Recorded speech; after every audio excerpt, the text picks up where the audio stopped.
I feel rather like the man who, when asked which organ he would like to keep, said he wanted to keep his navel, and when they said why,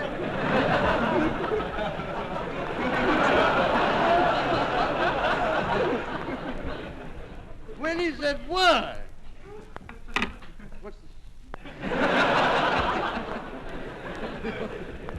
When he was asked why, he said, because I have a strange habit. I eat celery in bed, and it's a very convenient place to keep the salt.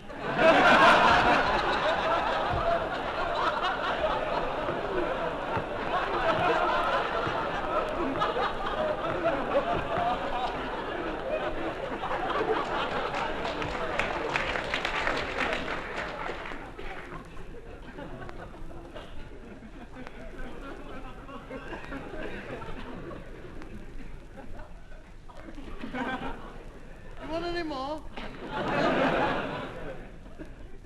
Well, I've been asked by the president of the cinema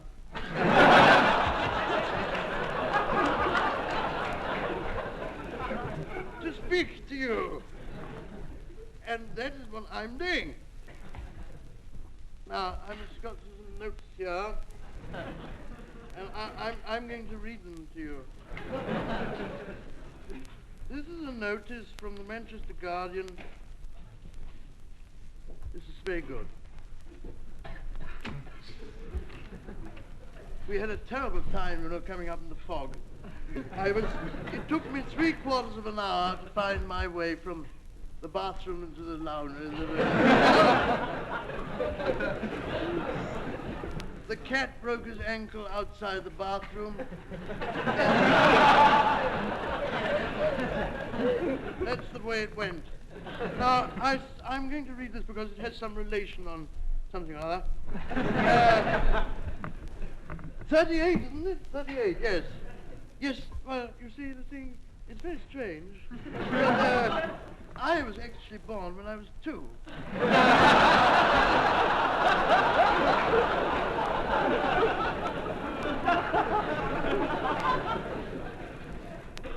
And I was alone then. They didn't know. I mean, I was called Gerard Hoffnung. I was called Gerard after a cousin. And I was called Hoffnung after Gerard.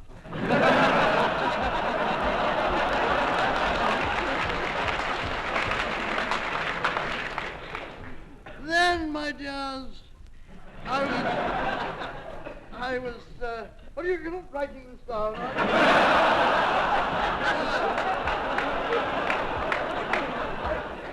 you?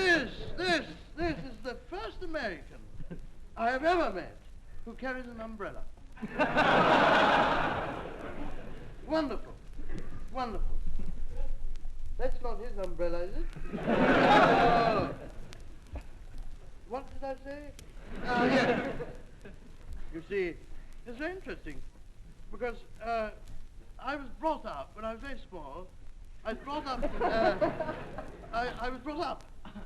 by an aunt, a very peculiar woman, who had an absolute passion for brass. Now, I don't mean that in the vulgar sense. I mean, she was interested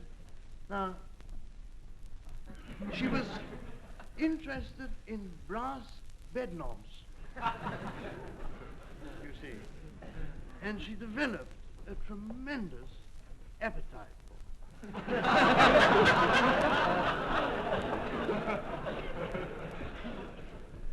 Now, my father, who was a zookeeper, was obliged to travel around quite a bit all over the world, and I went with him, and a lot of other people did, and this aunt, and we were obliged, of course, to stay in hotels quite a lot.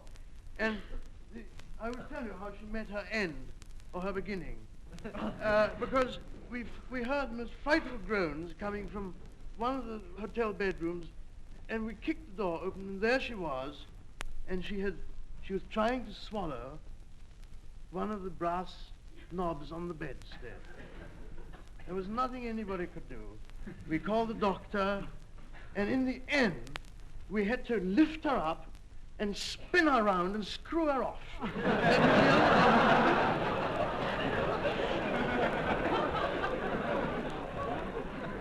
Now, I have had various jobs from time to time. This was much later. I had various jobs. It was very interesting. I can't remember. The first job I had was for the Ministry of Pension, when I attended to letters which people sent to us. You know, things like, sir, I have been in bed with a doctor for a week.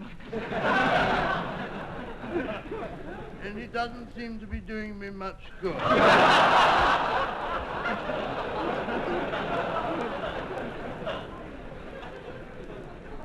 If things don't improve, I must get another doctor. Sir, this is to notify you that I have given birth to twins in the enclosed envelope.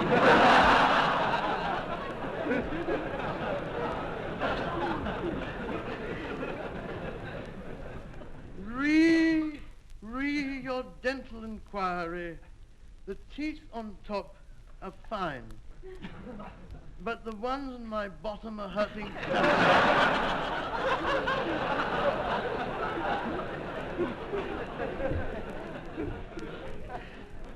And then, you know, I went up to, to the Festival of Britain, when I became a guide to the tourists, which was a very important job. This was long before I embarked on my career as an artist and musician.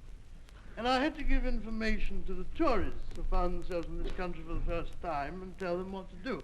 You know, you will oblige your chambermaid by hanging your mattress out of the window every morning.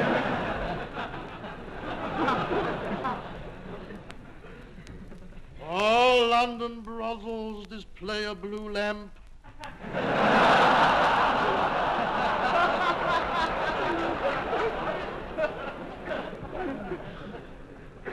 Ignore all left and right signs. These are merely political slogans.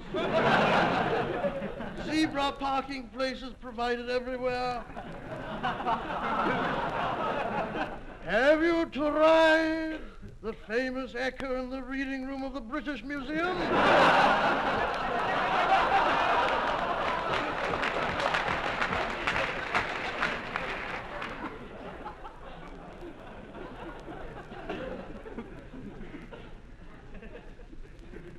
On entering a railway compartment, make sure to shake hands with all the passengers.